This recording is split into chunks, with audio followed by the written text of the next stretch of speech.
All right, nerds. Hello, nerds. Nerds for Humanity. I have a really exciting live stream here for you today. I have three candidates for the United States Congress that are all running from California's 16th district. And coincidentally, they all live in the same town that I live in, the great town of Palo Alto, California. So it is a great privilege to have three candidates in the same live stream where we can talk about some kind of really tough issues that the Congress will be looking at going forward. Um, the format is we'll have everybody give a little quick introduction. And then we're going to talk. I've identified three questions that I want to ask. One is, how would you have voted on the bill, the immigration bill that was rejected? How would you have voted, or how would you vote on the military aid to Ukraine, Israel, Taiwan that just passed in the Senate? And then the third is like, what's another important topic that you hear constituents talking about, and what would you do about it? And then we'll wrap it up. And I should note that all CA16 candidates were invited weeks in advance, and I want to celebrate that Ahmed, Julie, and Greg made time.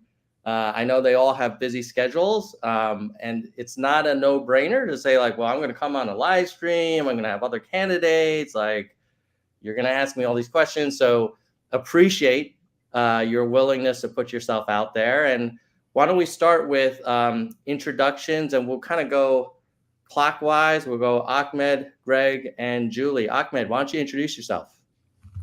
Hi. Yeah, hello everybody. My name is Ahmed Mustafa, and I'm running for Congress to ensure that the voices of those who have been silenced and sidelined can echo throughout the halls of Congress. Many of you have heard me say this before, but this is actually more important than ever. Right now, on early this week, there are reports that a special interest group has pledged hundreds of thousands, if not millions of dollars into a candidate that is not here, a special interest group that has backed insurrectionists and has normalized the killing of innocents across the country. And it's very important that we have people who have represented you, who have worked for the people, who have worked for you all, in terms of who is going to represent you in Congress. That's what I've done my entire life. I have served people from the classrooms to the courtrooms to the internet while working at Google. I've committed myself to service for the people, not special interest groups. I do not take corporate money from PACs. I will always serve the people, and that's what I've done my entire life. So thank you. Thanks, Ahmed. Greg. Yeah, well, first of all, Tom, thank you so much for hosting it, and thank you everyone for taking time every Sunday to watch us.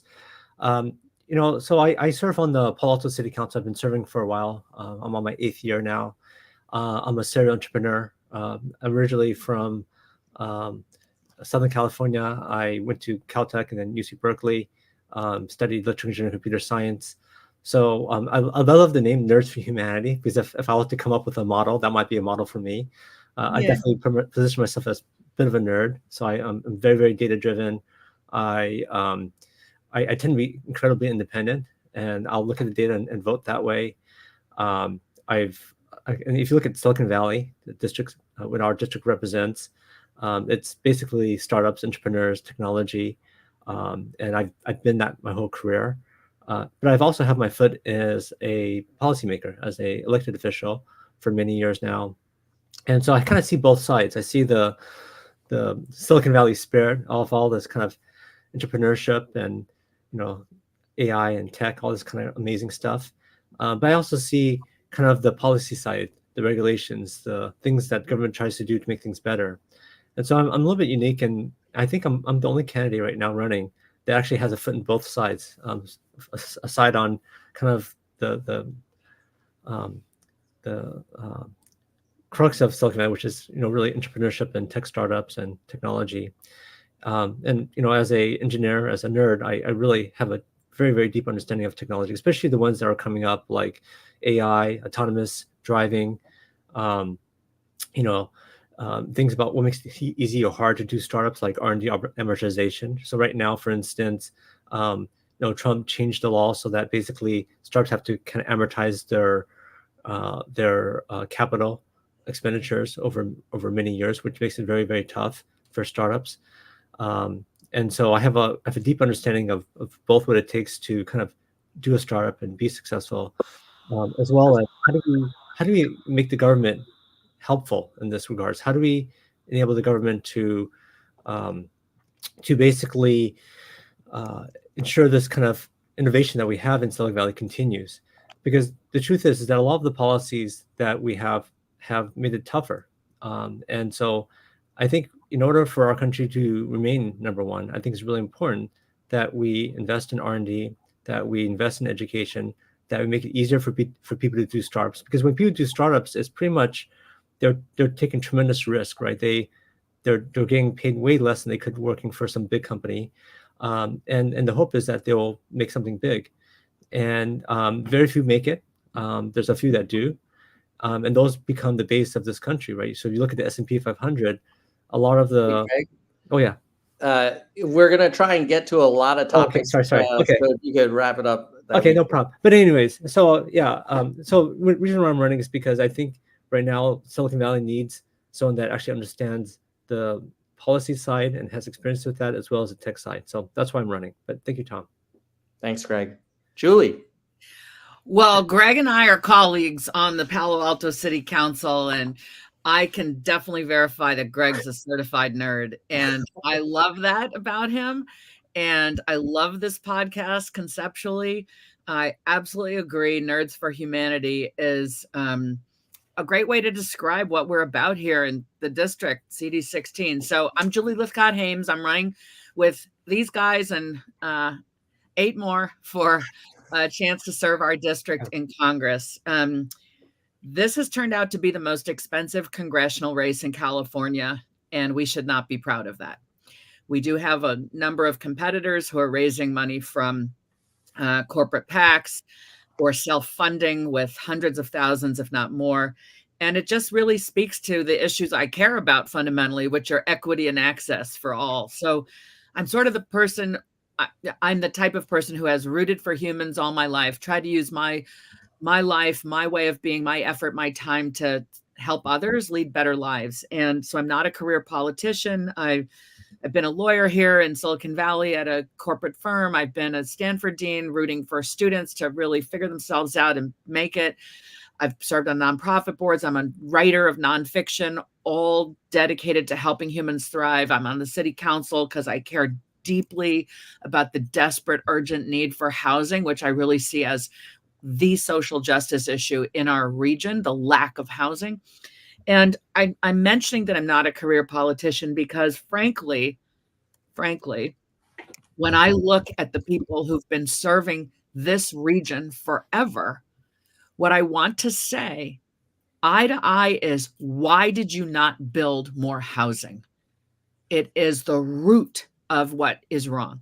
And so I am running for that reason, among others, to say career politicians have not solved the problem. They've been presiding over this widening inequity in this region. We have such prosperity here, and yet so many left behind, not at the table, not even in the room.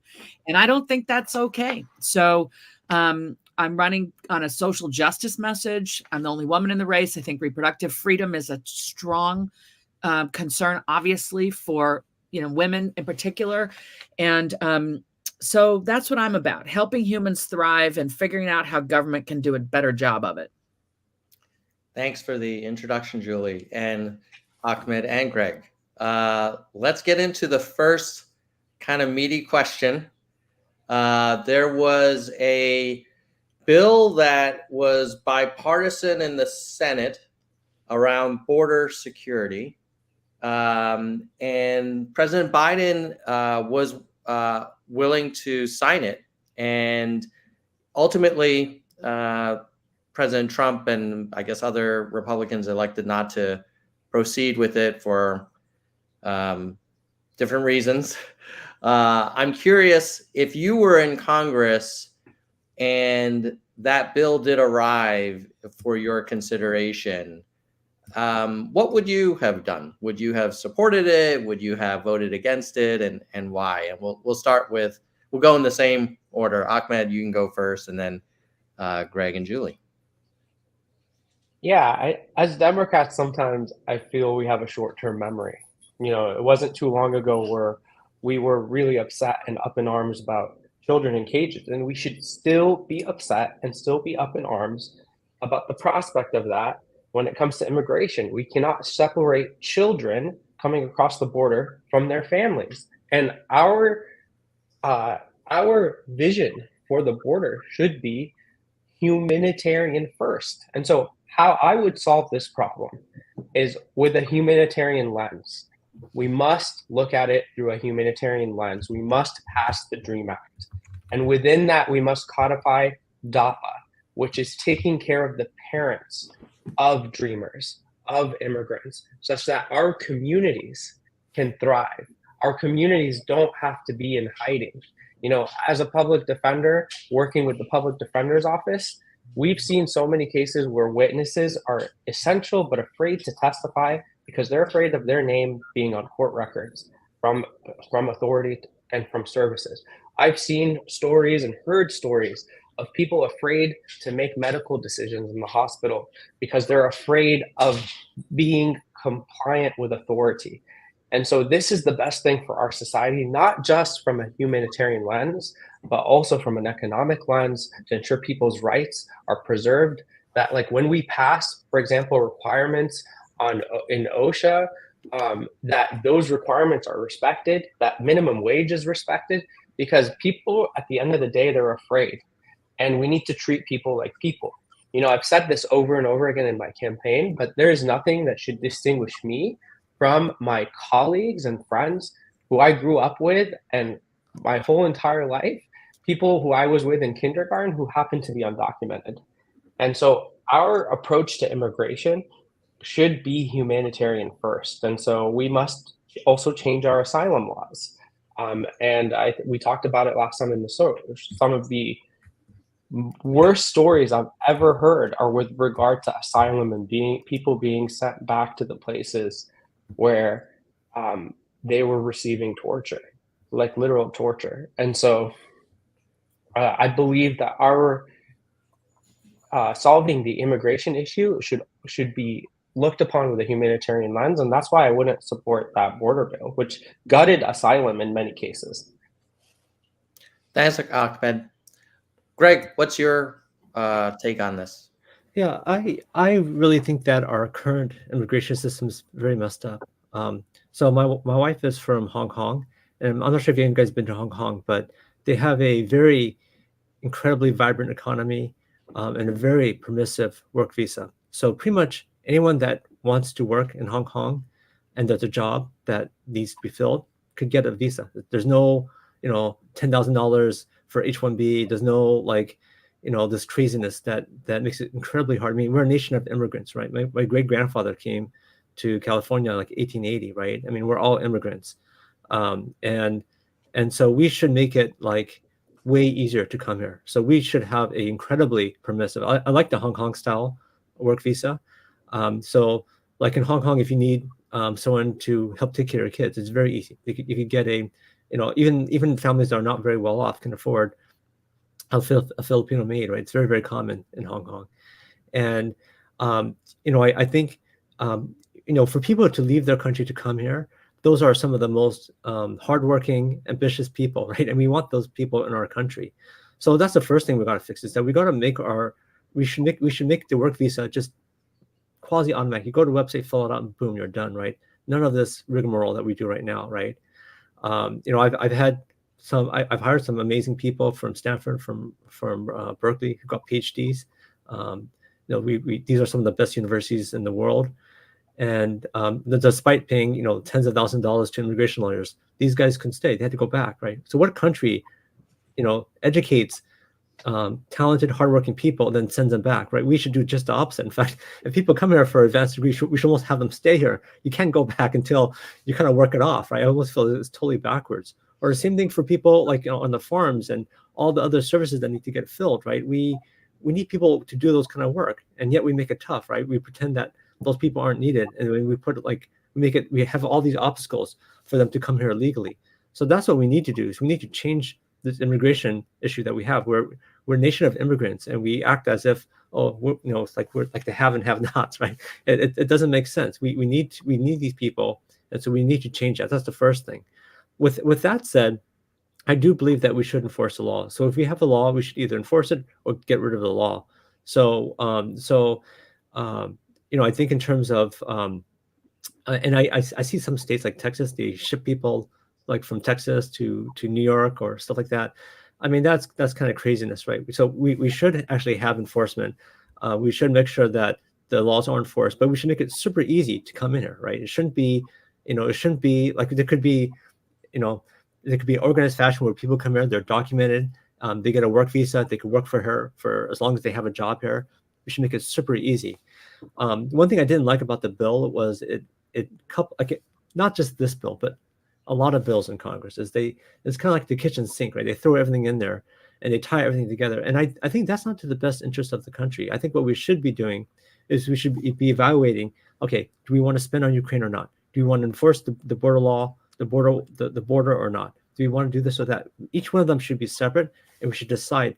When we combine everything together, I think it's much more of I think the people lose. The people of the country lose. It shouldn't be this kind of throw everything in the kitchen sink, and then we get these kind of suboptimal laws. What we should do is try to analyze each portion of the bill and pass that. And it used to be like that, but what's happened over the past few decades is that we get these kind of smorgasbords of everything. Everyone kind of throws everything in there, and it's more like, okay, you pass my thing, I pass your thing, but it's not really on the merits of the actual thing that we're trying to do. And so I think we need to decouple. We need to break down these and for those of you guys out there that are software engineers, it's kind of like the idea of monolith versus microservices, right? In terms of software, right? And so we need to kind of break this stuff down so that each one can be evaluated up or down individually, versus like putting everything in one big bill, because it just leads to really suboptimal laws for the people, and it's not good results. So I think that's kind of like what we need to do. We can't just do what we've been doing. So Thanks, great question. Appreciate it. Julie. To your question of how would I have voted if I was there, I'll say, yeah, I would have voted for it. It was hard won. It was flawed, but I think it was necessary. And we can see that it was necessary because then the Republicans voted against it. So they want to keep this border issue as their hot issue. And when Democrats were able to work with reasonable Republicans to forge some kind of solution, the extremists were like, oh, wait, no, we're voting against it. Just like with universal health care, when it was a Republican idea, they were in favor of it. But the minute it became Obama's thing, they're like, no, that's socialism. So what we see is it's sort of like we're calling the Republicans bluff, and, we see who they are, and we hope that the American people get it. I think that the merits of it were, unclogging the asylum system or speeding it up, more visas, more work permits. And the downside was more money for border wall and security and detention. And, I'm not thrilled about that piece, but I understand that compromises have to be made. And frankly, at an event that I held here in Menlo Park, I had a guy from Mexico, originally from Mexico, come up to me and say, Julie, I think Biden needs to say he's going to shut the border and just neutralize that issue for the Republicans. And I kind of looked at him like, dude, and would Biden just reopen the border on January 21st? And, but it was interesting that this was, a month and a half ago, he was saying like, strategically, we have to neutralize this weapon that they're trying to use. So that's how I would have voted. What I do want to say further on immigration is I very much appreciate the "we're all immigrants" message, Greg, and your own family story. I do always want to remind people that there are Native Americans here who are not immigrants. There are Latinos here in our region when this was Mexico, right? This is their homeland before it became America. And I'm the descendant of African slaves brought here over, the Middle Passage, and not by choice. And so we need to be careful about, we're all immigrants. We are largely immigrants, and that's, contributed to America's greatness. But I don't ever want to erase some of these original truths that are frankly hard for a lot of Americans, not you guys, but, others to accept. The other thing is the southern border has antipathy baked into it. Like, there's a fear among the MAGA Republicans about brown people, whether they're from the Philippines or they're Middle Eastern or they're Black or whatever, like taking their country. Race is at the heart of the fear. It might not be the only thing at the heart of their fear, but they are clinging to this notion that America's a white country and a white Christian country, and it always has been. I mean, they're wrong, but this is their mindset. And so they're terrified of more of us, frankly, those of us right here on this call, like many of us scare them, And so they're shut the border, don't let them in, don't let, right? They're so worried. And this is one of the aches, one of the truths that we have to excavate and talk about and help people, work through their feelings around, because we are becoming majority minority. We are becoming that multiracial, multi-ethnic, multi-religious democracy. It is inevitable demographically. And what we don't want is a civil war en route to it happening. It's going to happen, right? So we have to do a better job of addressing people's biases and fears around who's coming in here, because that's definitely a part of it when it comes to the southern border. The disregard for the humanity of the people crossing the Rio Grande should break our hearts. Okay. I mean, there's such disregard for human life, and it's stunning that it happens here. So, all right, I'll get off my soapbox now. Ask your next question. Hey, Julie, appreciate it, and as well as Ahmed and Greg. I know these are complicated and very profound issues that affect humanity and the country. And I appreciate you all taking these questions and answering them directly, because I know it's not easy.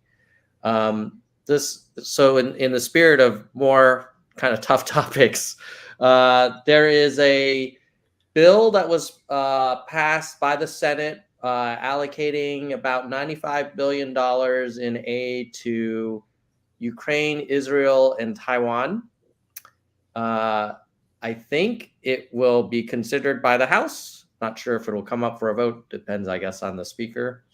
But if you were in the House and it were presented to you, how would you feel about that bill? How would you approach it? And we'll go in the traditional order that we started. I feel badly that Ahmed has to go first all the time, and so I'm happy to switch up the order. Okay. Well, why don't we reverse it? We'll go Julie, Greg, Ahmed on this one. Well, this is another example of you can't always get what you want, and that compromises are necessary. And so we look at Ukraine. Aid to Ukraine is essential. Ukraine is an ally. Ukraine is battling for their very existence against a former superpower dictator. I mean, the fact that aid to Ukraine is held up by our domestic squabbles is just, like, come on, America. Similarly, Taiwan, key ally, really, really need to support them. And then we've got the really complicated question of Israel in this post-October 7th moment baked into it.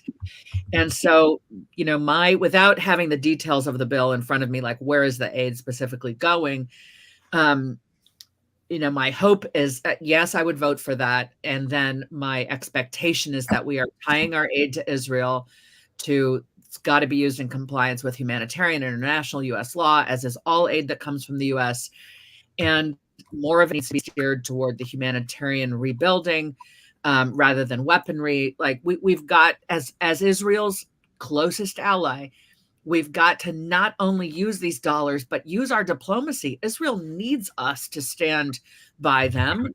And therefore, we have tremendous diplomatic leverage. And I just don't, it is being used in a slower fashion than one would hope, given the atrocities being committed against the innocent people of Gaza. So, yes, hard truths, more money, diplomacy, two-state solution, healing, reconciliation. This isn't a question about Israel, Gaza, but you see what I'm wrestling with. I want the money to go to Ukraine and Taiwan. I don't want that held up because Israel's in there.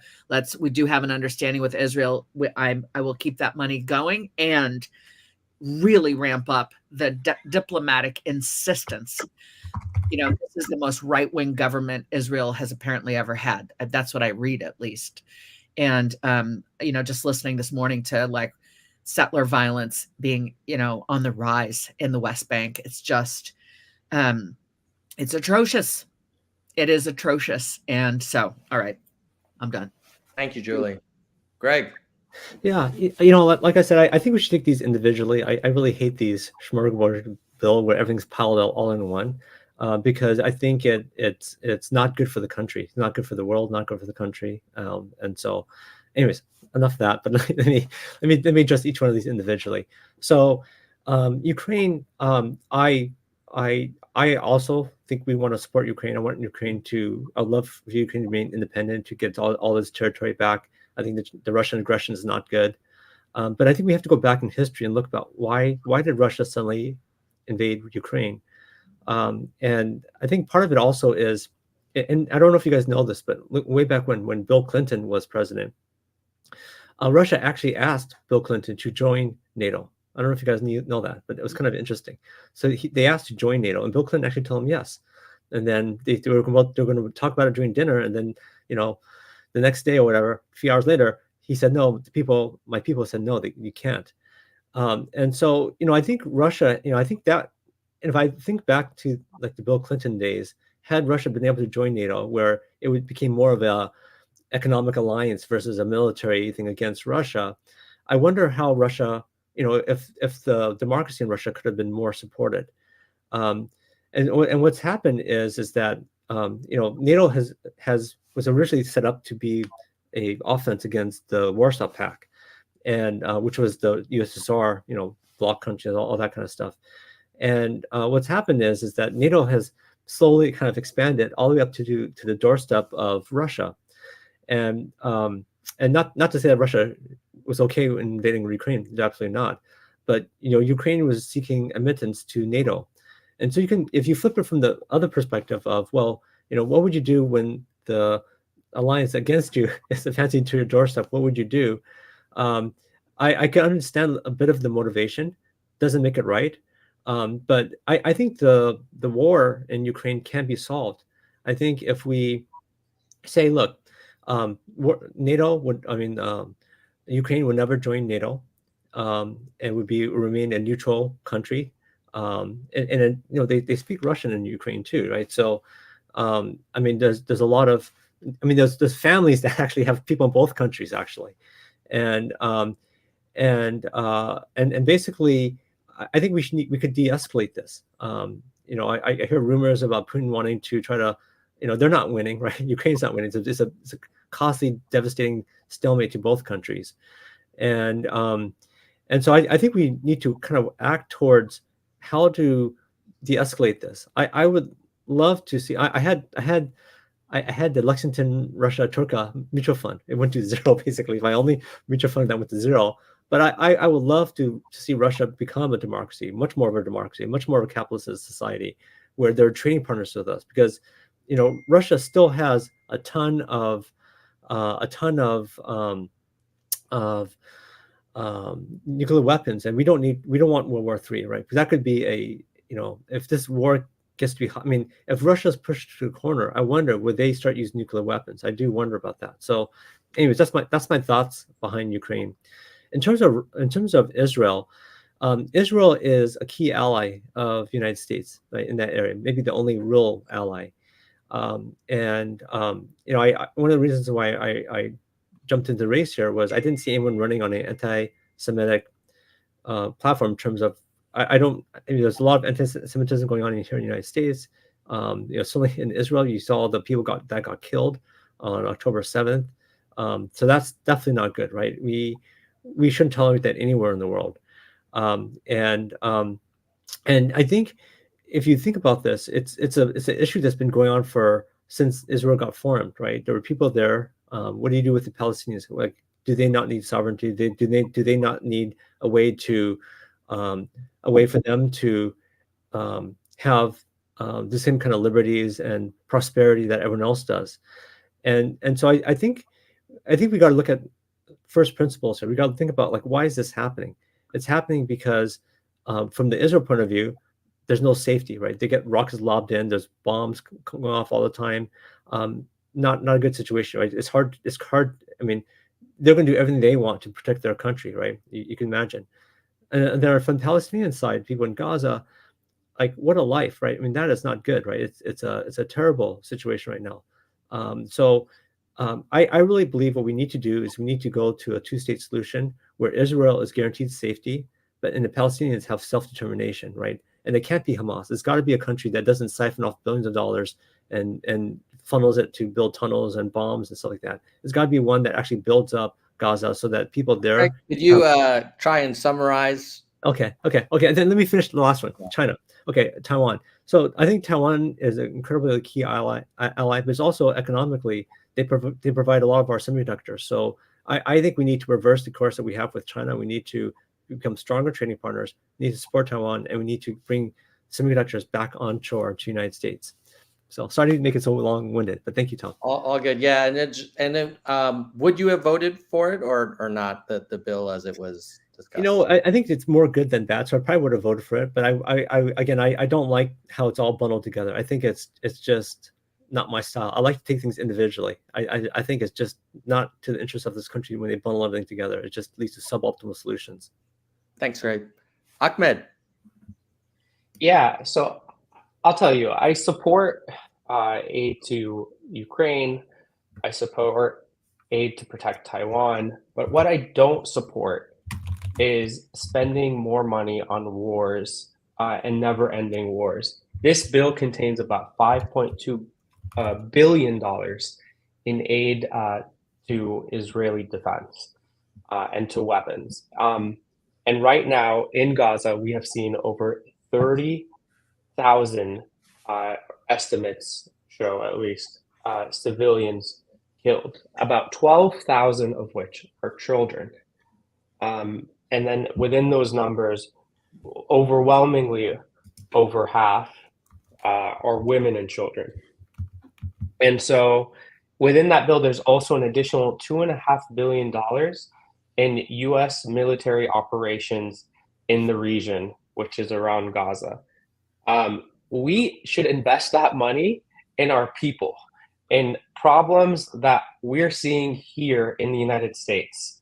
We should invest that money in housing, healthcare, and taking care of people here. If we want a solution, a permanent, long-lasting peace in the Middle East that benefits everyone in the Middle East, Israelis and Palestinians, we need to invest in a future that ends the cycle of violence.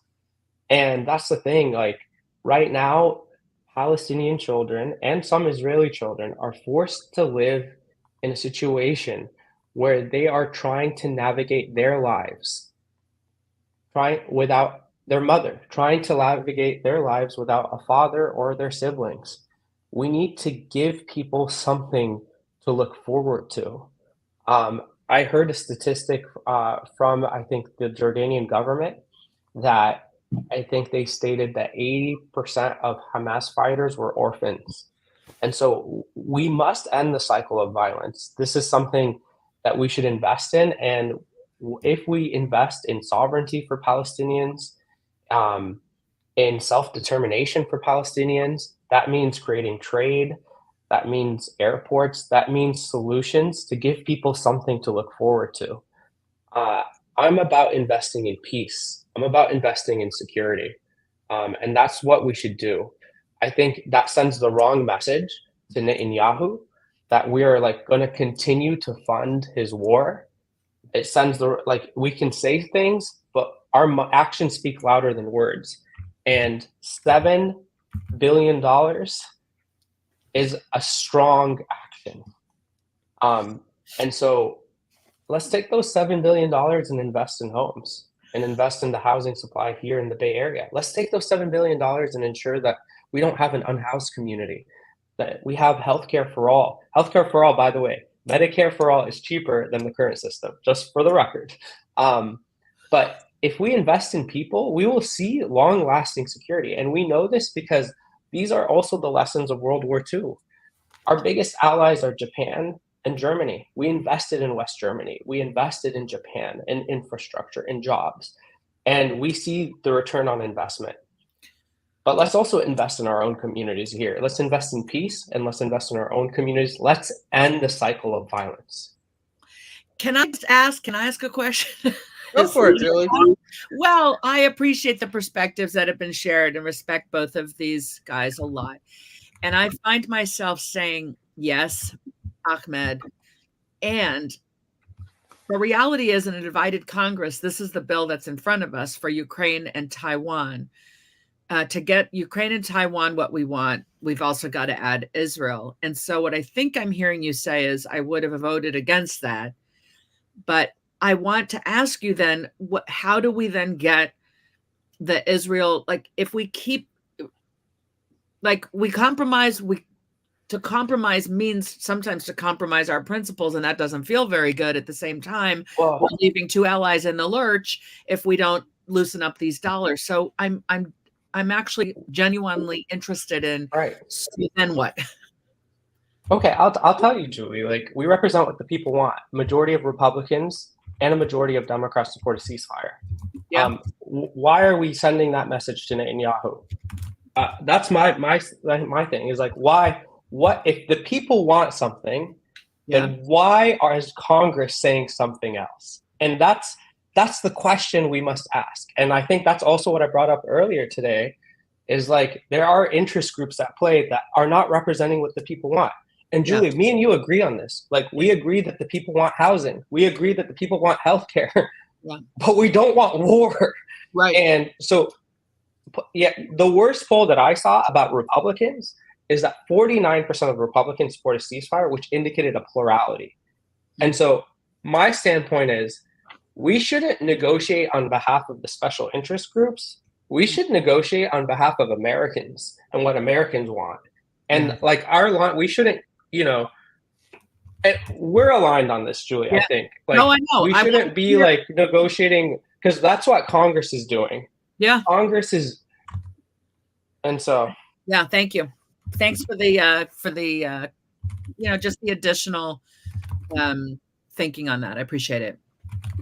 Yeah. So thank you, Julie. Great stuff. Love it. So my third question will be about another issue that you've heard constituents talk about that you feel deserves more attention, or do you have a particular point of view on? But before we jump to that, since the border and the military aid are pretty complex issues, I just want to give any of you an opportunity, if you wanted to add any more color or context that you weren't able to share in your original answers, you're welcome to do that now, or we can jump to the third question. Yeah, I'll just like to say a few words, which is that, you know, and Julie could attest to this, but on Palo Alto City Council, I tend to be the one who doesn't like to spend money. So, and I think, you know, there are so many needs in our country. So I think, you know, we have a massive deficit, you know, trillions of dollars. It's ballooned like crazy over the past 5 years or so. You know, it's basically weakening our dollar. So there has to be some limits here. I think we need to really kind of mind the bank here, because I think we are going totally upside down here. And I don't think we're going to have the situation like there was in Argentina and runaway inflation, but certainly we've all seen inflation. And inflation actually hurts the people the most on the bottom. That's the thing, because the people on the bottom, they have a harder time getting a raise. And so when we print money, when we don't control our spending, it becomes a big problem. And I think we're having a big problem right now. So anyways, that's one other little point I'd like to make. Thank you, Tom. Thanks, Greg. Anything else, Ahmed or Julie, you want to share before we jump to the third question? I'll just say I drove down to the border of El Paso and Mexico, Juarez, city of Juarez, to support the migrant kids because I just couldn't stomach anymore my own inaction as a Californian who believes this and that, but have felt helpless to, press that issue forward in a positive way. I took myself down there and created, brought more people with me and generated media attention, not to be sensationalist or egotistical, but to show the people of El Paso who were doing the work, the nation knows what you're doing and we appreciate you. We want to come in and bring supports. Sorry, my elderly mother just needs something from me.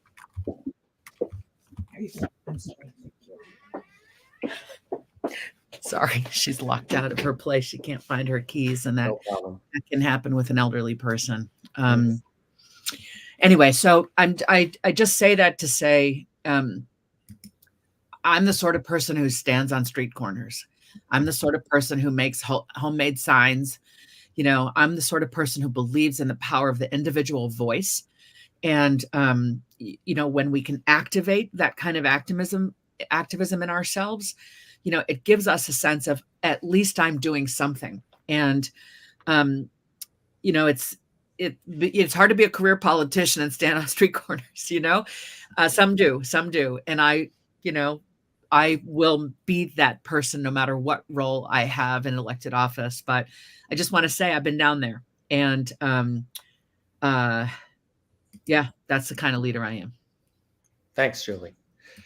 All right, let's go to the third question, which is a kind of candidate's choice, really. And we'll start with, we'll change up the order. We'll go Greg, Julie, Ahmed. So the question is, what's a topic that you think constituents care a lot about that you would want to do something about in particular? And it's really up to you what you want to talk about. So, Greg, go for it. Yeah, thank you, Tom.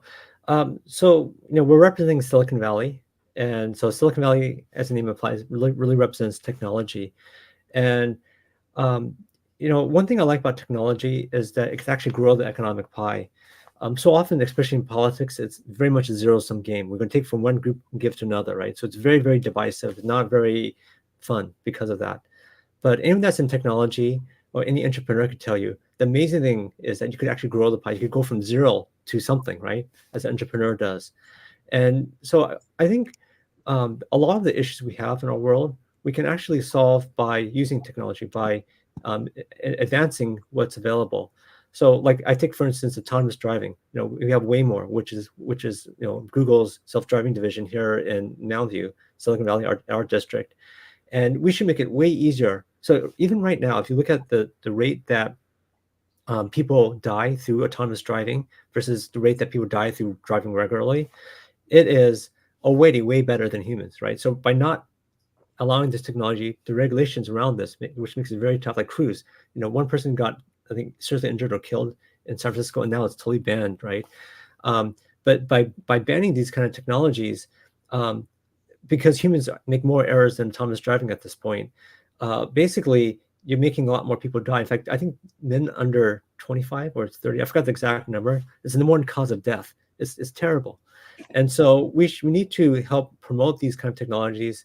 Not to say they're not going to have mistakes, they shouldn't be regulated, but we should make it a lot easier because it helps humanity, right? It allows us to have better services, cheaper services, fewer death, right? And for that matter, I think we should have like a sovereign wealth fund. So a lot of other countries do. Right now, we don't really invest. We, as a country, in terms of investing our cash, we don't really invest it.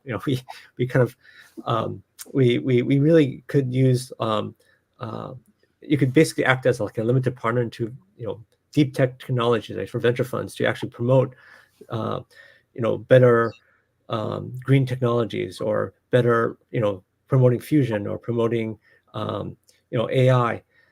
So I think there's a lot of opportunity for this country to really invest in technology, because we don't invest like we used to. We used to have DARPA, which invented the internet, right? But a lot of these technologies, we haven't been keeping pace. And my fear here is if you look at other countries like China, so China, they're investing billions. They have a mission. They have a mission and a plan and the money behind it to become number one in fusion, number one in superconductors, number one in AI, number one in just about every fundamental technology. And it's these technologies which grows the pie, which makes everyone wealthy, which brings up the standard of living for everyone. And so we need to kind of get behind that and really make, so it's kind of like Silicon Valley has been kind of the engine of this country, and we really want to promote this so that everyone in the country can benefit.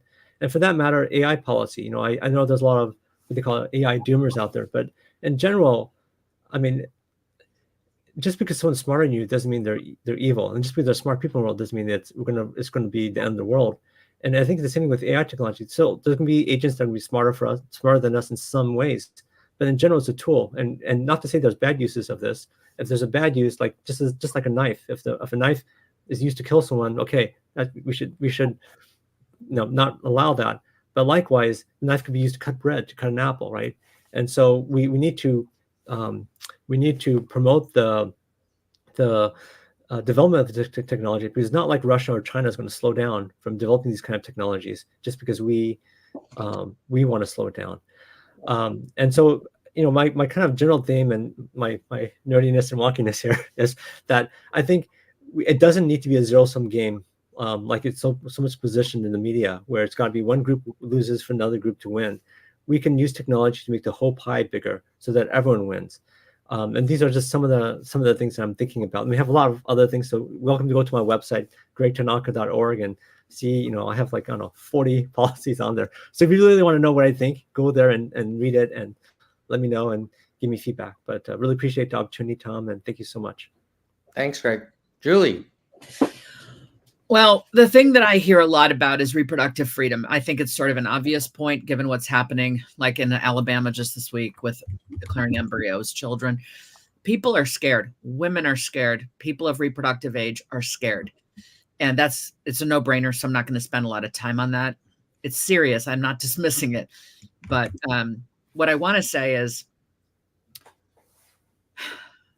for me, I mean, Greg's solution is, technology, which I respect. Mine is better narratives to believe in.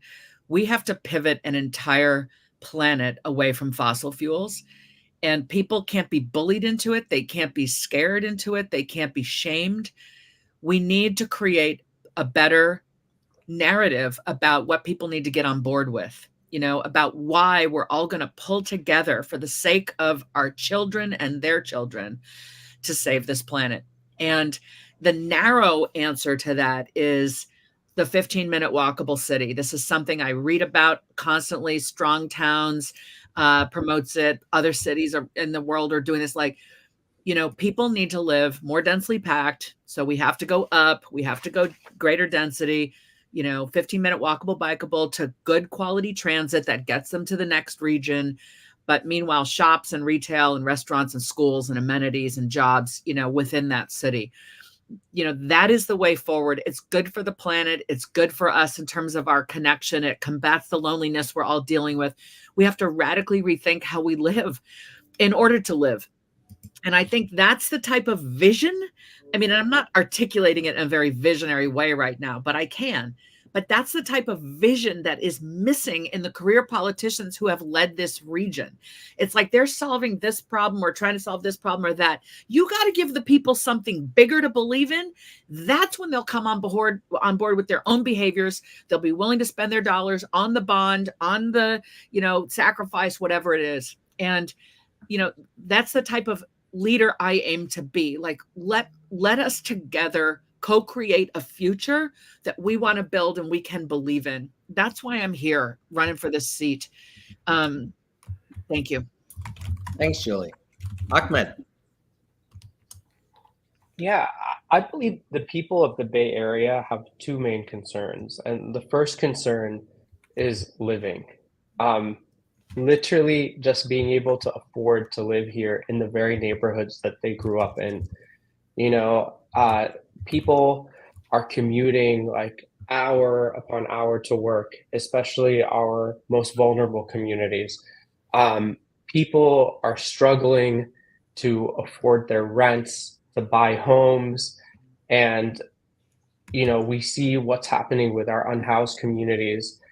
Like a year and a half ago, we had orange skies from climate change, and we also saw like grids go out for, your electricity went out for like a few days in some cases. And I think affording to live here and just being able to do what you want to do has become far more difficult, which is why we need solutions to housing, environmental justice, and healthcare.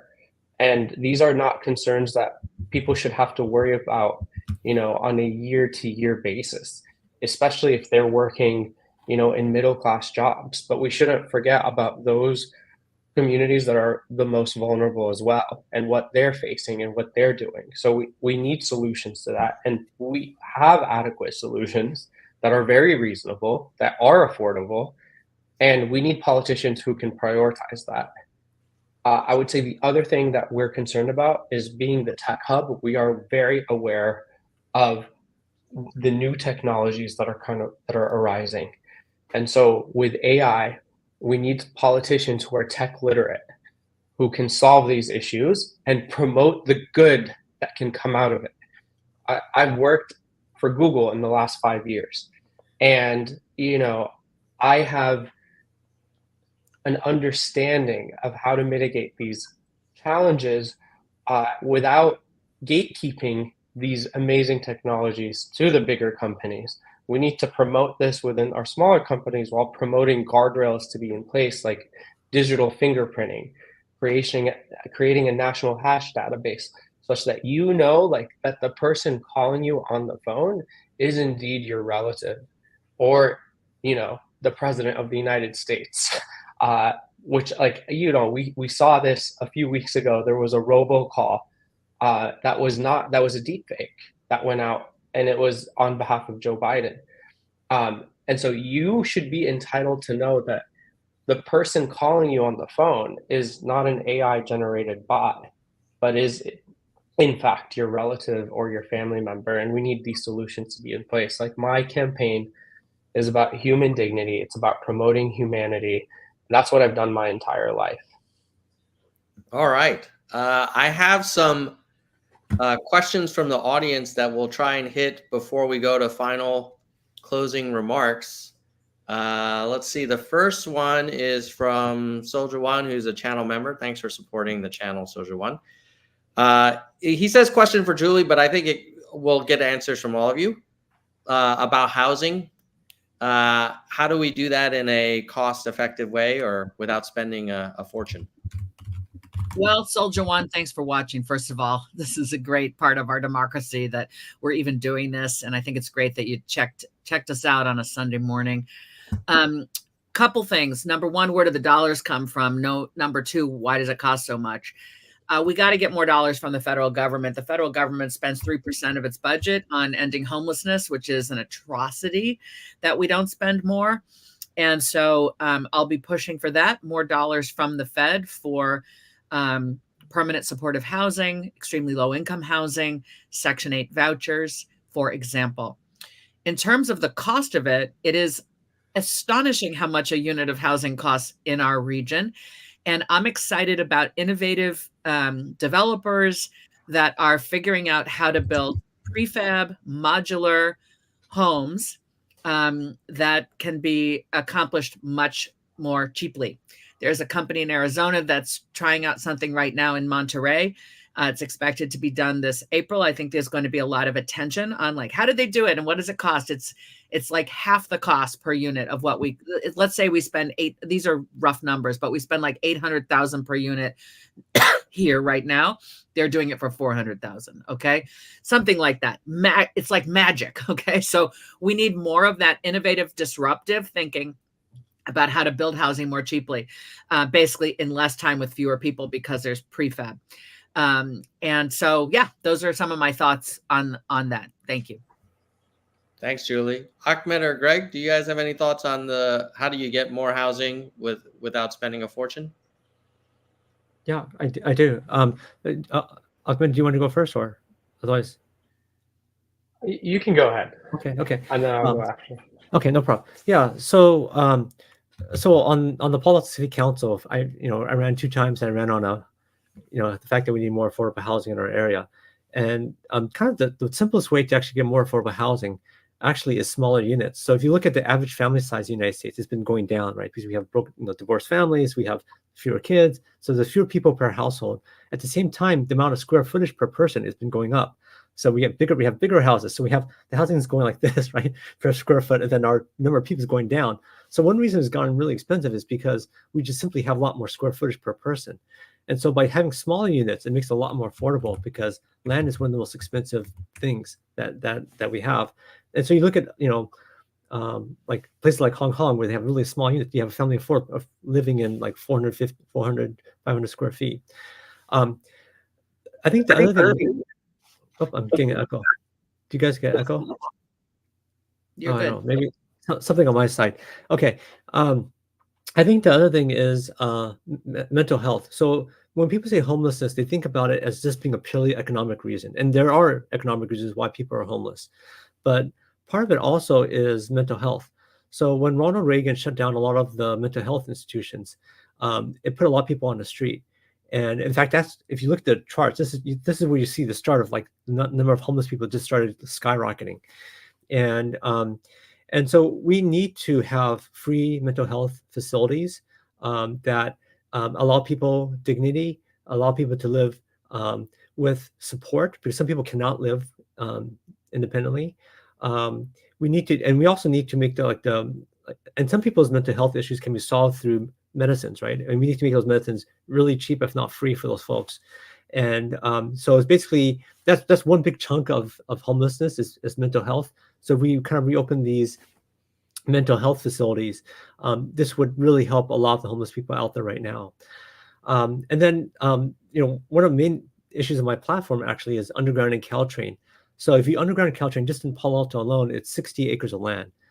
It's not often you get, especially in an area like Palo Alto, do you have land being created? But this is one way to create land.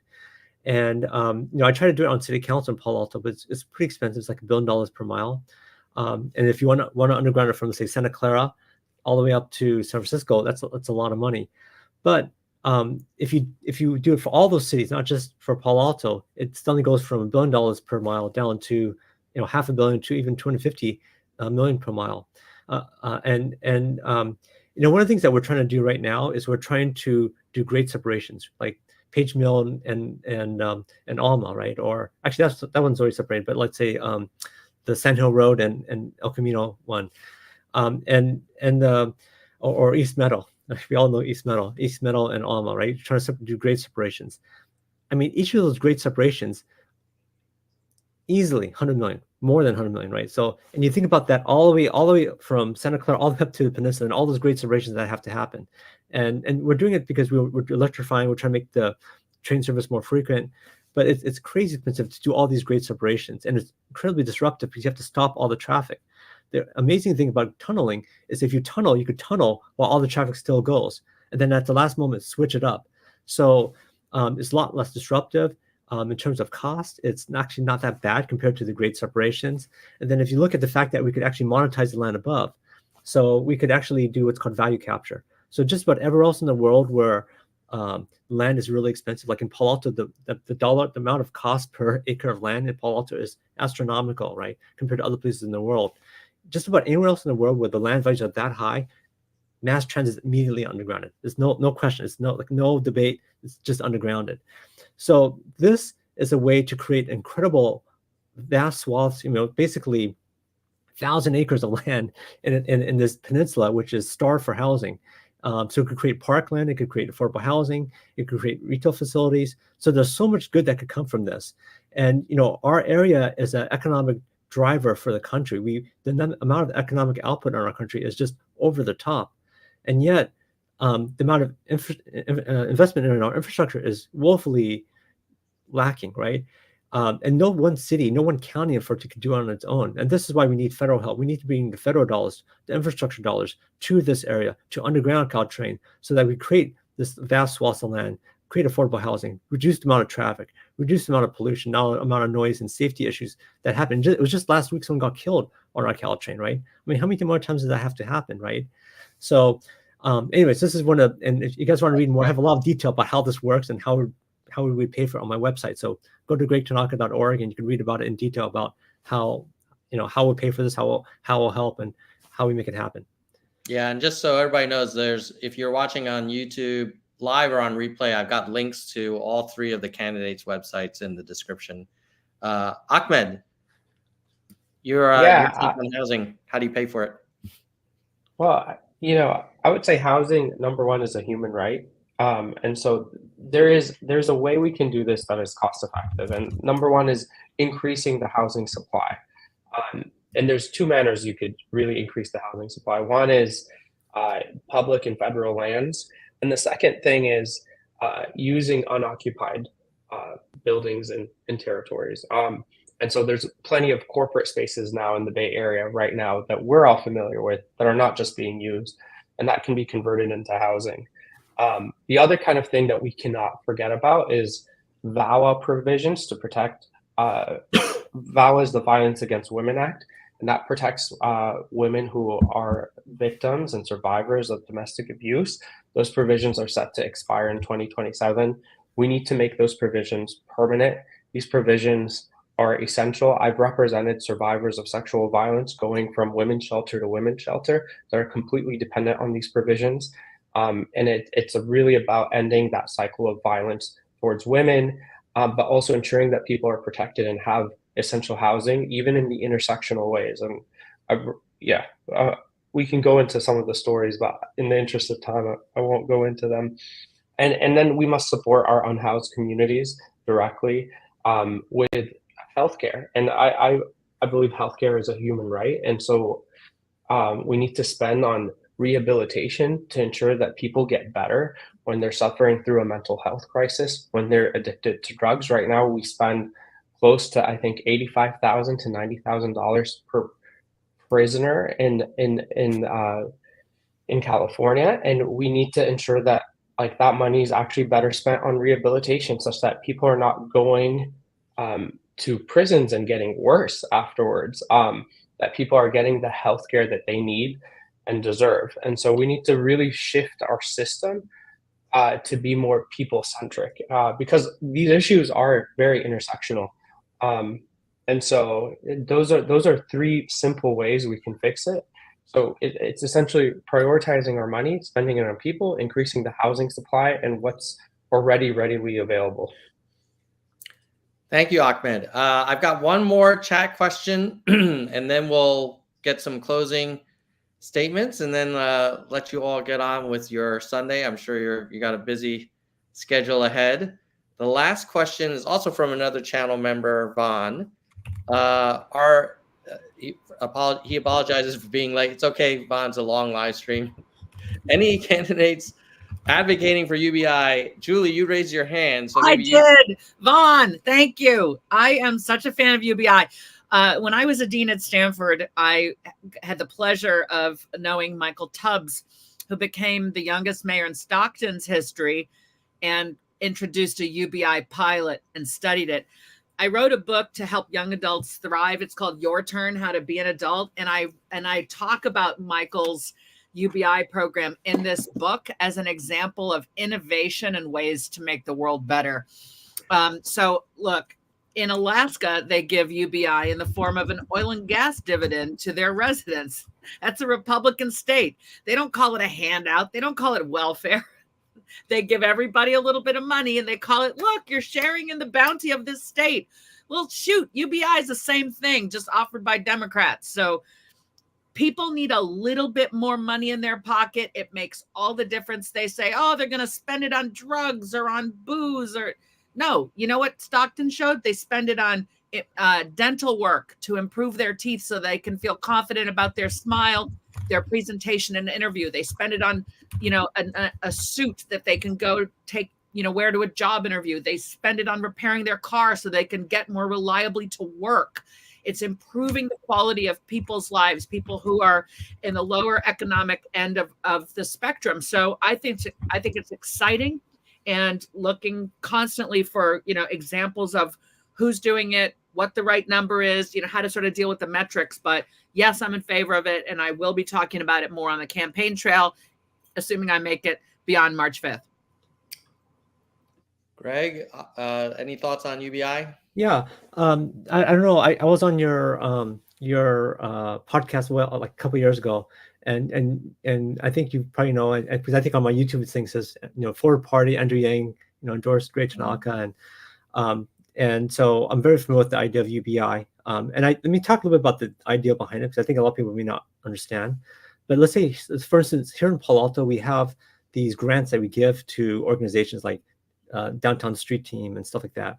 And what's crazy is that these grants that we give, the amount of administration, the overhead of administering the money that we give to these organizations is astronomical. It's like a big chunk of the actual grants. Like when I say big chunk, like double-digit percentages, right? Sometimes upwards of 50% of the money of distributing the money to these organizations, these nonprofits, is the administration. And so I think the interesting thing about UBI is, rather than having all this money being sucked up in overhead, essentially, what if you just give money directly? And so there's a lot of experiments. Stockton's one of them. There's ones being done in other countries as well. And to me, I'm very, very data driven, right? Whether this is something we should do or not do, I love it that we have these experiments. People are essentially doing A/B tests to see whether it makes sense or not. And so for me, I'm incredibly data driven. I'm not terribly opinionated in terms of one way or another. If the data says it's better one way, let's do it. If it's better the other way, let's not do it. But I can tell you that right now, that how we distribute money, like benefits to people, there's an incredible amount of overhead that's just lost in the system, which is terrible. So it's not really going. I think I heard that San Francisco spends $80,000 per homeless person. $80,000. It's an incredible amount of money. But if you look at where it's going, so much of it goes into this overhead versus directly to the person that's helping. If you actually gave someone $80,000, that's more than a lot of people make. They were not going to be on the street, right? So anyways, I think UBI is interesting, and I think one kind of form of it that's interesting is actually our healthcare. So our healthcare system right now, the employer pays, which is very unique. Most other countries is not like that. But in Switzerland, they have a plan where everyone is mandated to buy their own health insurance. But what happens is if you don't make enough money, you basically get a subsidy to buy your health insurance, and that has its interesting effects in that because right now, because we have this complex healthcare system, we have the employer, you have the employee, you have the provider, the insurance company. It's just really complicated system. It doesn't drive the right kind of market incentives. And in Switzerland, they've been able to get rid of the employer, and by doing that, they're able to deliver much better healthcare at a much lower cost. So it's a form of UBI. So I think I love it that people have fun at these experiments, and I think we need to see the data to see what happens and base the decision based on the data. Thanks, Greg. Ahmed. I'm supportive of UBI, but not in exchange for underfunding or not supporting other social programs. And I think that's the thing that I worry about with UBI. It's often seen as like an exchange, or like, you no longer are going to qualify for certain healthcare coverage. Instead, like, the Switzerland example, that you must instead buy it or get a subsidy for it. I'm more in favor of funding certain social programs that guarantee like that human rights are in place. And so I worry with UBI that in many cases it's sometimes seen as a replacement. It's like, well, we gave you the money, you didn't spend it well, too bad. And I think like in a lot of circumstances, we must prioritize like healthcare. We must prioritize like housing, and these programs as human rights. And then like in addition to that, like to deal with the effects of poverty, to deal with like the effects of people struggling to live beyond these means, then in that case, I would be in favor of it. I just worry about, that people do this, and as a result, will take away certain programs that are lifelines for individuals. And I think that can be seen in a certain pattern. Not everyone supporting UBI, but like in a number of people who propose it, they kind of propose it in exchange of removing certain rights. And I think that would be an unacceptable thing for me. Thanks, Ahmed. All right. Well, over an hour has passed since we started this discussion, and I want to be respectful of all of these candidates' time. I know this is like we're getting into the home stretch for the primary. Let's wrap it up, and we'll start with Greg, then Ahmed, and then Julie. You'll go last. With just your closing remarks, any other thoughts you want to share? You could keep it under a minute. That would be amazing. Craig, go ahead. Yeah, as I said in the beginning, I'm a tech entrepreneur, serial entrepreneur, kind of the ethos of Silicon Valley, but I also have a foot in as an elected official here on Palo Alto City Council, so I kind of understand how to legislate. I really do believe that technology can really help everyone and raise the tide so that everyone could benefit. And so, I'm kind of a pro technology candidate. I also, some of the policies that I'll mention really quickly that I think that we should do are things like get rid of daylight savings. But I don't know, this whole switching back and forth is kind of craziness in my mind. Also, like we have taxes coming up, right? So I'm trying to prepare for taxes in April, and then in the United States, it's like an IQ test. It's like you have to pay someone to do it. It's so ridiculous. Or you have to have software, fancy software to do it. And we should have the IRS, for most people, knows everything about someone. This should be a one-click, like in Japan, one-click tax filing, right? If you agree with it, boom, click, paid, done, right? We should make it simple, right? The other thing is, I think on a federal level, one of the big issues is nuclear power, right? It's been so hard to build nuclear power. They made it so hard that it's very expensive now to build nuclear power in the United States. But if we really want to, cut down on global warming, the carbon output, nuclear power is one of the easiest ways of doing it. It really complements a lot of the renewable sources that we have. So that's the other thing that I'm shooting for. But, really, Tom, again, thank you so much for hosting this, and enjoyed chatting with everyone here. And please check out my website when you get a chance. Thanks, Greg. Ahmed. Hey, everyone. So I'm running for Congress to ensure that the voices of those who have been silenced and sidelined can echo in the halls of Congress. And I am not a career politician. I've devoted my life as a people-first individual. And that started in undergrad when I was a student leader and I turned a red district blue by registering the most students to vote in the nation, 12,000 students. I then became a summer school teacher in inner city schools in Chicago, representing communities who weren't seen. I then, in law school, worked as a law clerk with the Public Defender's Office in 4 different counties, ensuring that those who are most indigent and least represented can get the representation they need to ensure that the government doesn't violate their rights, and that every time they try to take away their dignity, they have enough proof to do so. After that, I started my own startup company, protecting women on social media, and was able to sell that company to a big dating app in the United States. And that led me to work at Google, where I represented and worked as a global policy lead on misinformation, hate speech, and elections integrity, including protecting those very things from the harms of AI, which escalates them. While doing all of that, I was a pro bono attorney with Equal Rights Advocates, a national women's rights organization, and was awarded Pro Bono Attorney of the Year for my representation of survivors of sexual violence. And I continued on that work, starting a clinic at Stanford's Law School, teaching students how to take on those cases while actually actively still right now taking on many cases representing survivors of sexual violence. I've had a people-first career. I wasn't working to climb up the political ladder of city council, then assemblyman, then Congress. My career has been people, people, people, and that is what I plan to do when I'm elected in Congress is represent you, the people. So thank you all so much. Thanks, Ahmed. Julie. Julie, you're muted. Rookie mistake. I want to thank you, Tom and Ahmed and Greg and all the listeners. This is so important. There's so many things to say, but I think I'll just say this. I'm a mom of a 24-year-old and a 22-year-old, both of whom were born and raised right here. I am keenly aware that younger millennials and Gen Z and the generation to come after Gen Z are being handed an America that is more hostile to youth and to young adults than was the case when certainly Greg and Tom and I were coming up. Ahmed, I don't quite know how old you are, so I don't know which category to put you in.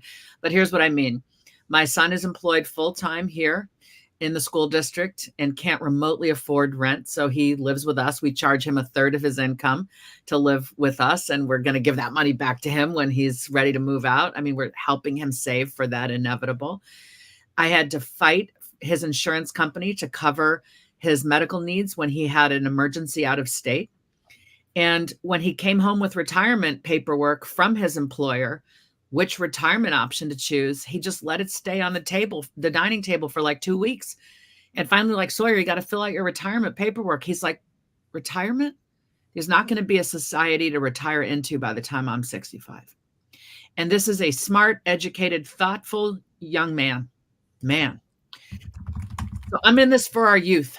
I'm in this to once again deliver America's promise that your quality of life will be better than the generation behind you or ahead of, older generation, right? Everything that I stand for, whether it's healthcare, reproductive care, health insurance, ending gun violence, urgent climate action, addressing the cost of living, building more housing. It's not for people my age who are 56. I mean, we might benefit. It's for our youth. I'm in it for the next generation. I think they're scared and they're anxious and they have every right to be. And it's on us who are older to work with them to make it right. That's why I'm running. Appreciate your support. Julie.vote. Thank you, Julie. And thank you, Ahmed, Greg, and Julie, for spending so much time on this live stream, taking a lot of questions and being so thoughtful in your answers. I mean, one thing I can say is I think California's 16th district has massive talent density, and the three of you really demonstrate how, I don't feel like I can lose if any of the three of you make it to the next round. And you speak really well for Palo Alto as well in particular. So excited to see how this race goes. And thank you all for coming on. And with that, I'll say goodbye, nerds. See ya. All right. So that was the panel discussion with California 16th District candidates. 3 of them, all were invited. These were the 3 that were able to join us. I'm going to give you my hot off the presses thoughts on this discussion and each of the candidates. But before I do that, I need to thank the people who support this content the most, which is our channel members. And so let me just give a quick shout out to them. We'll come back and do a recap. Oh yes, I got to get the wrap up music going. Hold on.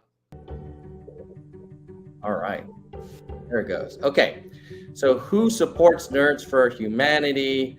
Our streaming costs, our podcast hosting fees, the email address. Our biggest supporter is Soldier One. Soldier One was in the live stream and even submitted a question. So he is our senior vice president and has been supporting us for 46 months of nerdy discussions. Next up are our vice presidents, Kristen Slevin and Bike. Thank you, Kristen and Bike. Next level down are our hardcore nerds in order of time as member: Gene, David, DK, Jackalego, Mr. History, Mona, Vaughn, Yang, Dean, Galessa, Jay Parent, Dana, Jason, Daniel, Mickey, Yoda, and Nkiyu. And then verified nerds, $1.99 a month, cancel anytime.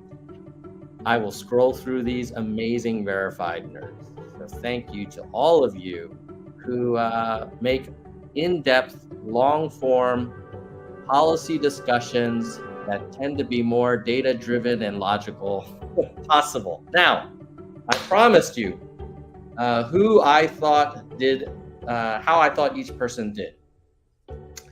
Number one, I'm going to share in order of their introductions. Ahmed. Okay, so Ahmed, he clearly is passionate about being a people-first candidate. I also liked how he probably may know that UBI is a area of interest for the Nerds for Humanity kind of longtime viewers, but he was willing to kind of be upfront about some of his reservations. That was pretty cool. Greg is definitely the tech engineer perspective, very logical, data-driven, very glass half empty on what tech can do. Also had a lot of different policy positions. Julie, I was really impressed with. There was a moment where we were talking about Ukraine, Israel, and Taiwan military aid. And Julie asked a question of Ahmed, and it was one of those moments where you're like, oh, this is amazing. Like, Julie is confident enough to say, like, hey, I'm curious, like, how would you address that? I'm not attacking you. I just want to know. And my sense was that she was actively listening and genuinely curious. And that was a very kind of great moment for me. Like, wow, okay, yeah, if Julie were in Congress, like, I could see her listening.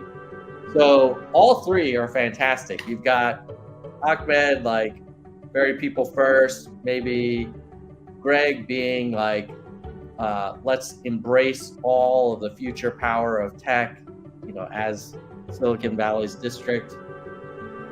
And you have Julie, also passionate, also, I think, willing to converse and give and take. So they're all terrific. I really meant it when I said, shoot, I'd be fine with any of the three of you making it to Congress, and hopefully they'll at least in theory, two of the three of them could make it to our top two, and hopefully at least one of them will. Let me know in the comments what you all thought of these candidates, and if you want to vote them up on Of the People, let me just show you where to go. All you do is just go to ofthepeople.us, and you'll be taken to this bad boy, and then you can filter by CA16, and then you can see all of the CA16 candidates, and then they're ordered by recent approval votes. So if you're like, wow, I really liked Ahmed or Julie or Greg, you just click on this approve button, or you want to learn more about them, you can go down here, see a little bit more of the description. You see my review of them, see their Twitter link, their link to their website, and then you click on this big approval button if you so choose. So check it out. And with that, I'm going to say goodbye, nerds, and thanks for coming on the show. See you guys later. Bye, nerds.